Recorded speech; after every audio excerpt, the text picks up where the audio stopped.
सम्मानित प्रिय बच्चों, आज भगवान बुद्ध की वो अमर गाथा आपको सुनाने जा रहे हैं। किस प्रकार राजा बिंबिसार भगवान बुद्ध के शरणागत होते हैं। राजा बिंबिसार के बारे में आपको कुछ मैं प्रारंभिक बातें बताना चाहूँगा ताकि भगवान बुद्ध के इस संदेश को आप अच्छी तरीक़ा से ग्रहण कर सकें। जब सिद्धार्थ गौतम कपिलवस्तु से गृह त्याग करके पहुंचे थे तो राजगृह गए थे। वो भारद्वाज ऋषि के आश्रम से राज सीमा को छोड़कर के मगध राज्य की राजधानी राजगृह पहुंचे थे।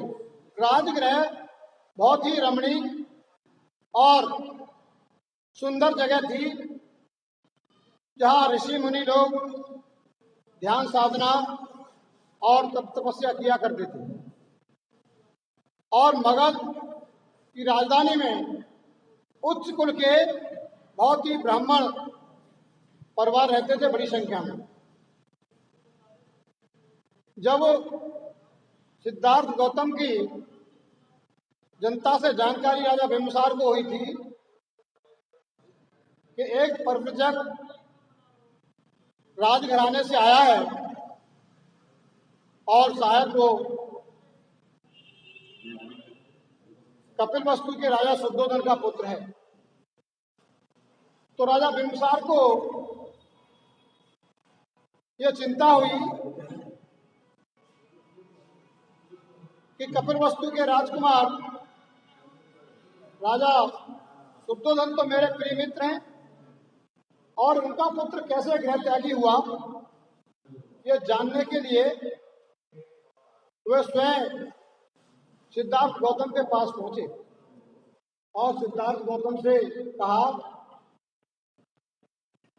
हे राजकुमार, आप पर क्या विपत्ति आन पड़ी?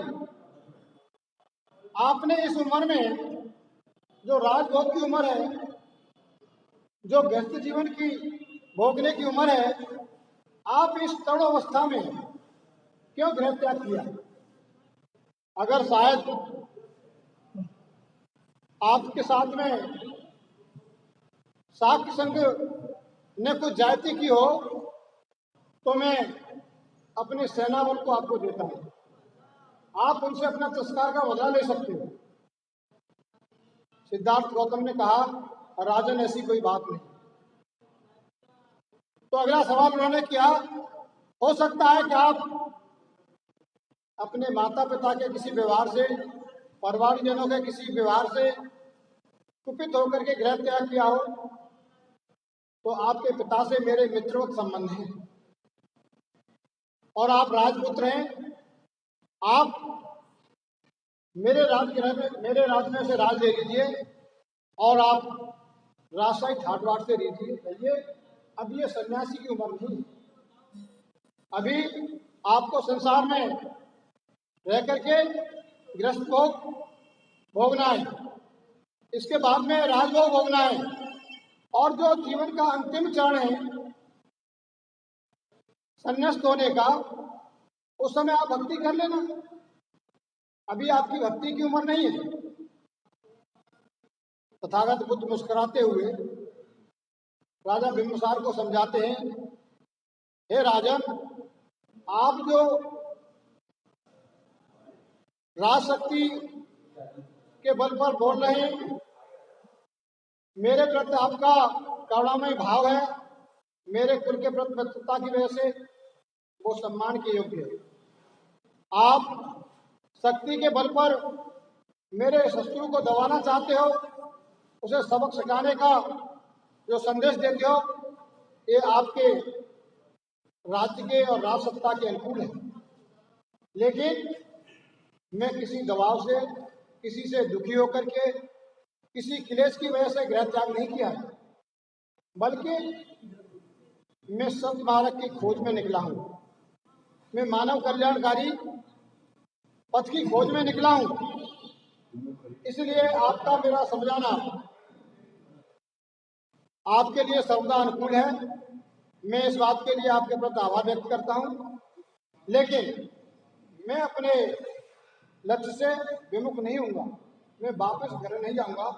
मुझे सद्मार्ग की खोज करनी है, और ये मेरा अटल फैसला है। जब राजा बिंबिसार को पता लगा, वो समझ गया कि सिद्धार्थ मेरे समझाने के बावजूद भी टस से मस नहीं हो रहा, विचलित नहीं हो रहा, कोई इसके चेहरे पर उदासीनता नहीं है, अपने लक्ष्य के प्रति बहुत ही उत्साही और दृढ़ विश्वासी है, तो वो झुक गया और उसने सिद्धार्थ गौतम से अभिवादन करते हुए कहा कि मेरी भी ऐसी मंगल कामना है कि आप सतपथ के मार्ग पर कामयाब हो। लेकिन इतना मेरा अनुरोध आपसे जरूर है कि जब आपको सतमार्ग पर सफलता मिल जाए, जब आप अपने लक्ष्य में कामयाब हो जाएं, तो एक बार जरूर उन्हें राजगृह आना। तथागत बुद्ध ने मुस्कुराते हुए राजा का अभिवादन किया, स्वागत किया, और राजा अभिवादन करके बिंबिसार अपने राजधानी चला गया, और सिद्धार्थ गौतम राजगृह को त्याग करके उस समय के जो भी तपस्वी थे, योगी थे, उन सबके पास गए, उन सबसे ज्ञानार्जन किया, सबसे ध्यान साधना सीखी, और ज्ञान सीखने के बाद में, प्राप्त करने के बाद में सारनाथ से उन्होंने अपना प्रथम धर्म उपदेश दिया। और इसके बाद में 5 पंचवर्गीय भिक्षुओं के बाद में उनका कारवा, धम्म का कारवा इतना तेजी से फैला कि सैकड़ों की संख्या में उनके लोग शिष्य बनते गए। उन्होंने सारनाथ में ही यश को, उसके बाद में काश्यप बंधुओं को, और उसके बाद में संजय के दोनों प्रिय शिष्य सारपुत्र मौदगल्याण, इनको भी उनके शिष्यों के साथ अपने धर्म में शामिल किया। अभी तक जो भी धर्म में शामिल हुए, उस समय के सभी प्रकांड विद्वान ब्राह्मण थे सभी। इसी प्रकार तथागत बुद्ध जब राजगृह में रुके हुए थे और उनके धम्म की कीर्ति और यश मगध की राजधानी में जन जन तक फैल गया, तो राजा बिंबिसार ने सोचा कि मैं भी तथागत बुद्ध के दर्शन करूं। हो सकता है जब उन्होंने मुझसे वादा किया था कि मैं सतमार्ग की खोज करूंगा, तो शायद सिद्धार्थ गौतम को अपना सतमार्ग मिल गया। उन्होंने धम्म ज्ञान लाभ प्राप्त कर लिया है, तो निश्चित रूप से भी मुझे उनसे कुछ सीखना चाहिए। इसी आशा और अभिलाषा के साथ राजा बिंबिसार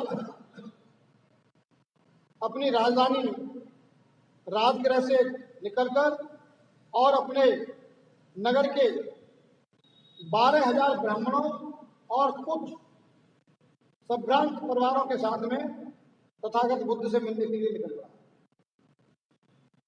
राजगृह मगधराज शैक्षणिक बिंबिसार की राजधानी थी।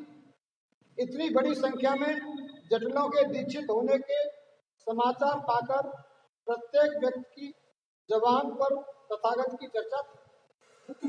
इस प्रकार बिंबिसार को तथागत के नगर में आगमन का पता चला, तो राजा बिंबिसार ने मन ही मन कहा, उन रूढ़वादी और हठी जटियों के मत के बदल डालना कोई हंसी खेल नहीं है।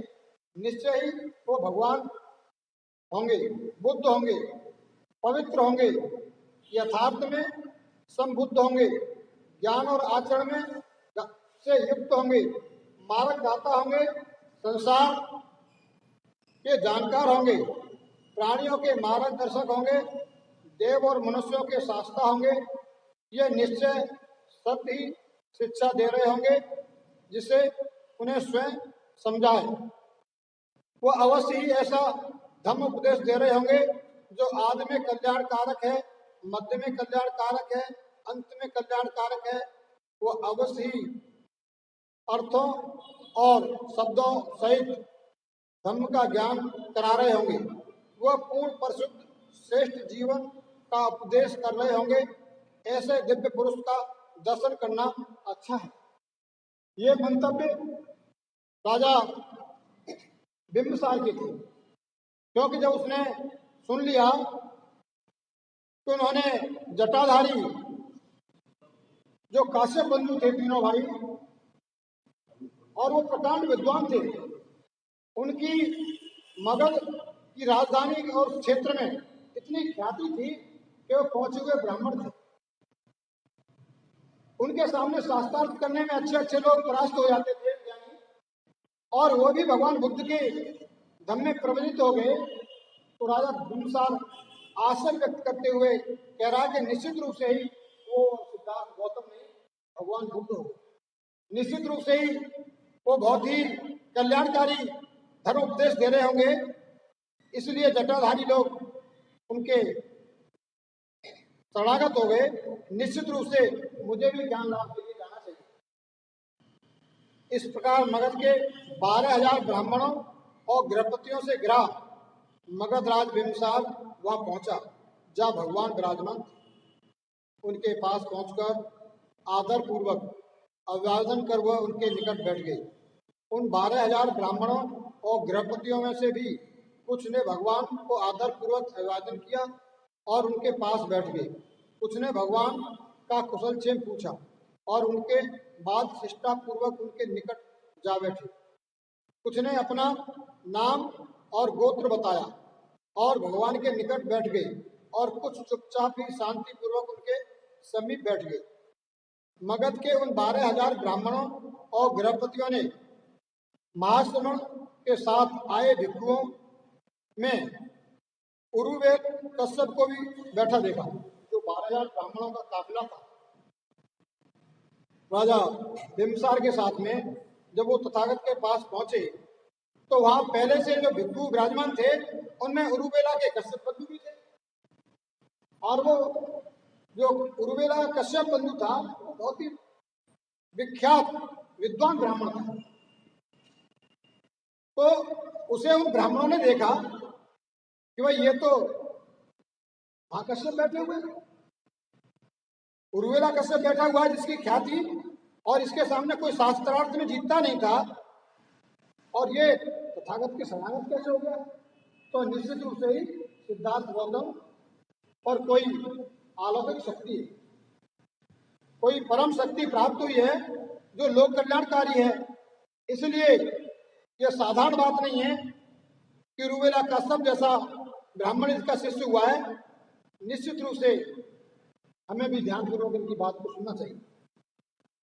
वे सोचने लगे, क्या महाश्रमण उरुवेल कश्यप के अधीन श्रेष्ठ जीवन व्यतीत कर रहे हैं, अथवा उरुवेल कश्यप इन महाश्रमण के अधीन पवित्र जीवन गुजार रहे हैं?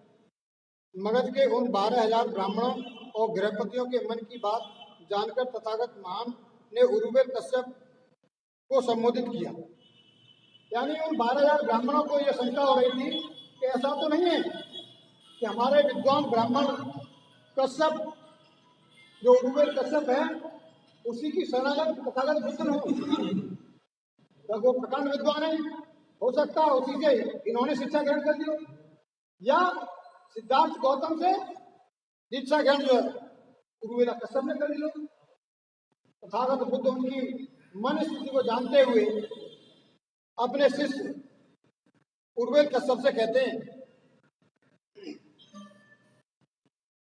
मगध के उन 12,000 ब्राह्मणों गृहपतियों के मन की बात जानकर तथागत महान ने उर्वेल कश्यप को संबोधित किया।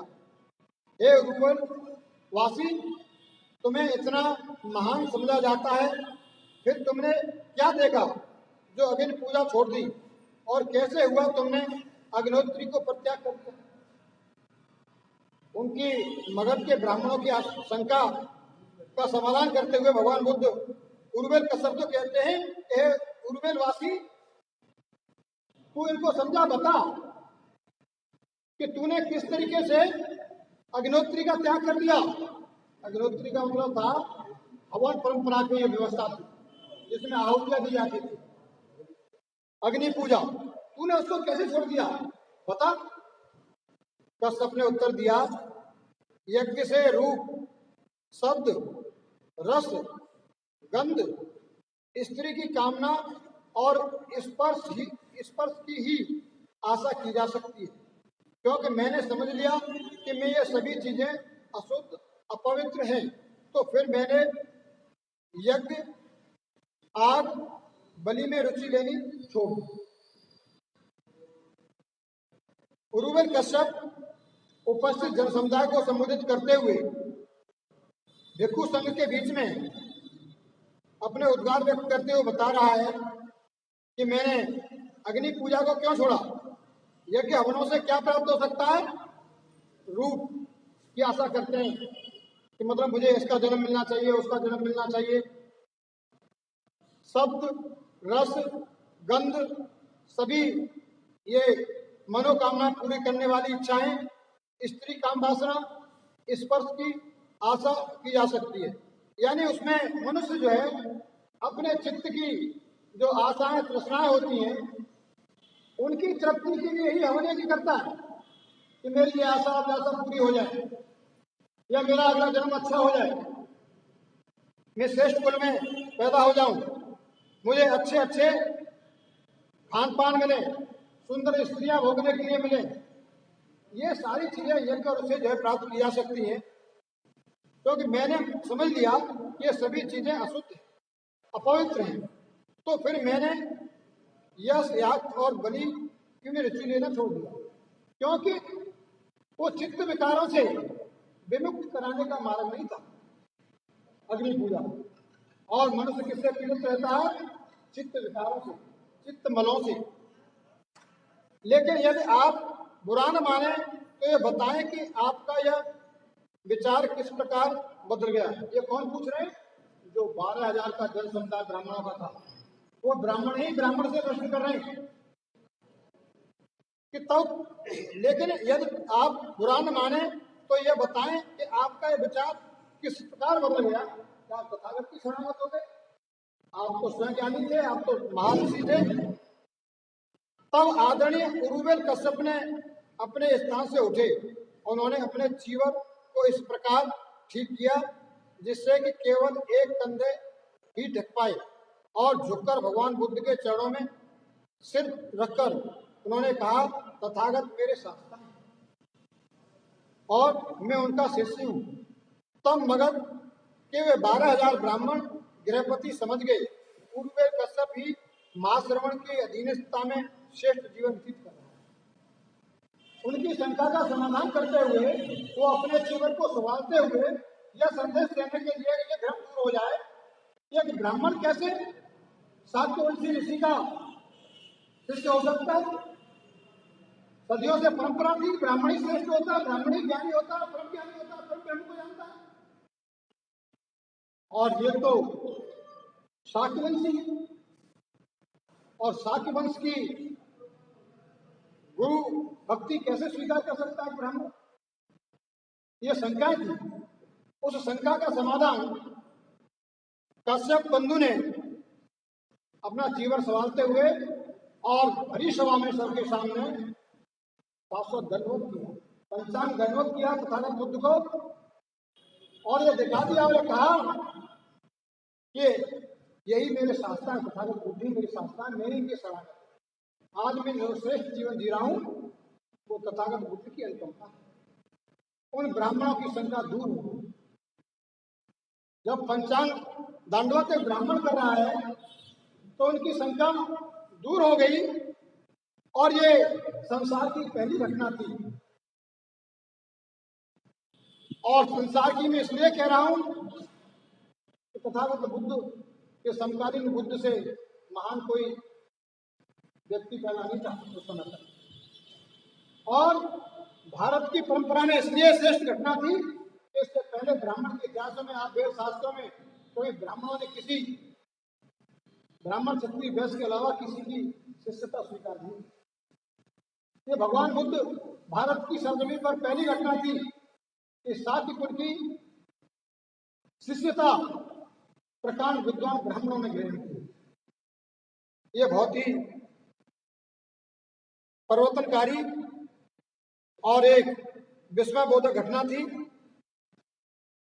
तब मगध और उनके 12,000 ब्राह्मणों और गृहपतियों के मन की बात को जानकर भगवान बुद्ध ने उन्हें धम्म उपदेश दिया। जिस प्रकार बिना धब्बे का स्वच्छ कपड़ा रंग को अच्छी तरह से पकड़ लेता है, उसी तरह बिंबिसार की अनुयायी ने मगध के उन 12,000 ब्राह्मणों गृहपतियों को वो बैठे बैठे ही विरज विमल ज्ञान चक्षु प्राप्त हो गए। उनमें से एक ने सभी के उपासक हो जाने की घोषणा की। और जब उन 12,000 गृहपति ब्राह्मणों को पत्नियों सहित गए थे, जब उनकी शंका का समाधान हो गया और उन्हें लगा कि निश्चित रूप से तथागत बुद्ध हैं, इन पर ही एकमात्र मानव कल्याणकारी रास्ता है, तो उन्होंने अपने शांत चित्त से ध्यान एकाग्र कर तथागत बुद्ध की अमृत वाणी सुनी और करुणामय हृदय से तथागत बुद्ध ने वो पवित्र वचन धम्म उपदेश दिया कि बैठे बैठे ही उनके चित्त मन समाप्त हो, उनका प्रज्ञा निर्मल और विमल हो गई, उनके ज्ञान चक्षु खुल गए। तब उन्हीं में से एक ब्राह्मण ने खड़े होकर के घोषणा की कि सभी को उपासक हो जाने की घोषणा करते हैं। अब हम सब तथागत बुद्ध के उपासक हो गए। यह भारत की सरजमीन पर और मानव इतिहास की धार्मिक क्षेत्र की सबसे बड़ी क्रांति। जो ब्राह्मण वेदों को पवित्र समझता था, चतुर्वर्ण व्यवस्था को आदर्श व्यवस्था मानता था, तथागत बुद्ध के शरणागत 12,000 ब्राह्मण, उस समय के तमाम ऋषि मुनि ब्राह्मण भगवान बुद्ध की शरणागत हुए। ये सबसे पहली मानव क्रांति थी, समानता की क्रांति थी, ज्ञान की क्रांति थी।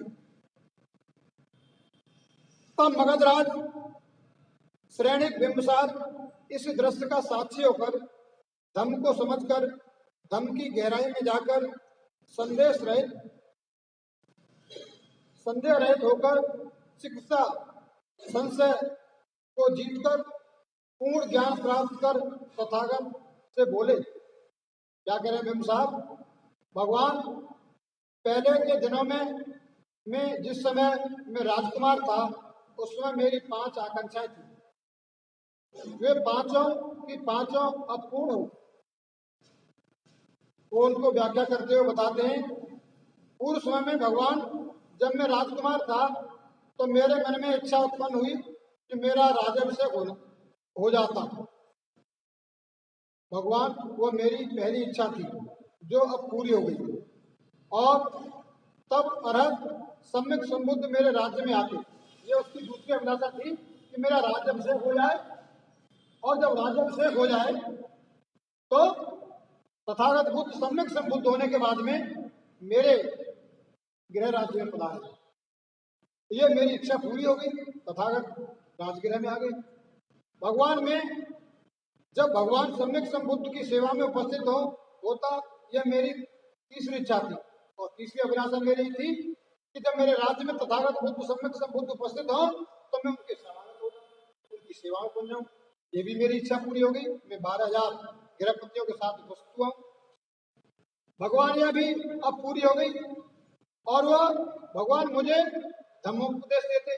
अगली इच्छा चौथी मेरी ये थी कि मैं उनकी जब शरणागत हूँ तो तथागत मुझे धम्मोपदेश देते, मुझे अपने धर्म में स्वीकार कर ले, मुझे धम्म देशना दे करके अपना शिष्य बना ले। वह मेरी चौथी इच्छा थी। भगवान वह भी अब पूरी हो गई और मैं उन भगवान का धम्म हृदय कर पाता। और जब तथागत बुद्ध मुझे धम्मोपदेश दे तो मैं उससे इतना सराबोर हो जाऊं कि वो मेरे हृदय हो जाए, आत्मसात हो जाए। मैं उस ज्ञान से सराबोर हो जाऊं, यह मेरी पांचवी इच्छा थी। भगवान, ये इच्छा भी अब मेरी पूरी हो गई। भगवान, जिस समय मैं राजकुमार था उस समय मेरी ये 5 इच्छाएं थी जो अब पूरी हो गई। अद्भुत है भगवान, अद्भुत है। जैसे कोई अंधे को राह दिखा दे, औंधे को सीधा कर दे, ढके हुए को उभार दे, पथभ्रष्ट को मार्ग दिखा दे, अंधेरे में दीपक जला दे ताकि आंखों वाले को रास्ता देख सके, उसी तरह से भगवान ने नाना प्रकार के धर्मोपदेश दिए। मैं भगवान की शरण ग्रहण करता हूँ, मैं धर्म की शरण ग्रहण करता हूँ, मैं संघ की शरण ग्रहण करता हूँ। आज से जब तक इस शरीर में प्राण है तब तक के लिए भगवान मुझे अपना शरणागत उपासक बनाए। इस प्रकार से राजा बिंबिसार भगवान बुद्ध का शिष्य हो गया और ये पहला राज्य था जो बौद्ध में भारत पड़ा। बंधुओं, भगवान बुद्ध के धर्म को समझने के लिए सद्बुद्धि चाहिए, पाखंड अंधविश्वास से रहित बुद्धि चाहिए। भगवान बुद्ध का धर्म बुद्धि का धर्म है। इसलिए हमको निसंदेह बाबा साहब डॉक्टर अम्बेडकर पर विश्वास करके कि बाबा साहब डॉक्टर अम्बेडकर विश्व के जाने माने विद्वान थे, पौराणिक थे और दीन दुखी गरीबों मजलूमों के उद्धारक थे। जब तथागत बुद्ध के धर्म को उन्होंने स्वीकार कर लिया तो हमारे पास कोई तर्क करने का, कोई सोचने का, विचारने का विकल्प शेष नहीं रह जाता। अगर फिर भी हम तर्क करते हैं, वितर्क करते हैं और अच्छे बुरे का फैसला सोचते हैं तो ये हमारे अज्ञानता का द्योतक है। ये अज्ञानता का द्योतक है। सूरज को दीपक दिखाना है कि बाबा साहब डॉक्टर अम्बेडकर के ग्रहण हुए मार्ग पर हम चलने के लिए झिझक करते हैं। हमसे ज्यादा कोई अनाड़ी और अज्ञानी नहीं होगा। युग परिवर्तन कभी कभी होता है और कभी कभी आने वाली युग परिवर्तनकारी लहरों में जो बुद्धिजीवी होते हैं, सम्यक संबुद्ध होते हैं, वही फायदा उठा पाते हैं। भगवान बुद्ध के धर्म में भी उस समय सारे ब्राह्मण नहीं गए थे। कुछ परंपरावादी सनातनी ब्राह्मण व्रत रहे थे, लेकिन जो बुद्धिजीवी ब्राह्मण था, जो मानवतावादी ब्राह्मण था, उस ब्राह्मण ने तथागत बुद्ध का रास्ता अख्तियार किया और अरहत को प्राप्त किया। वो संसार से मुक्ति प्राप्त की। इसी प्रकार से आज बाबा साहब डॉक्टर अम्बेडकर के जो पढ़े लिखे लोग हैं, जो सच्चे लोग हैं, ये बाबा साहब डॉक्टर अम्बेडकर की बुद्ध धर्म प्रवर्तन की एक मुहिम देश के अंदर चल रही है। एक जाने माने बुद्धिस्ट जो आज इस दुनिया में नहीं है, गोयंका जी, विपसना के माध्यम से देश में बुद्ध धर्म का प्रचार प्रसार कर रहे हैं।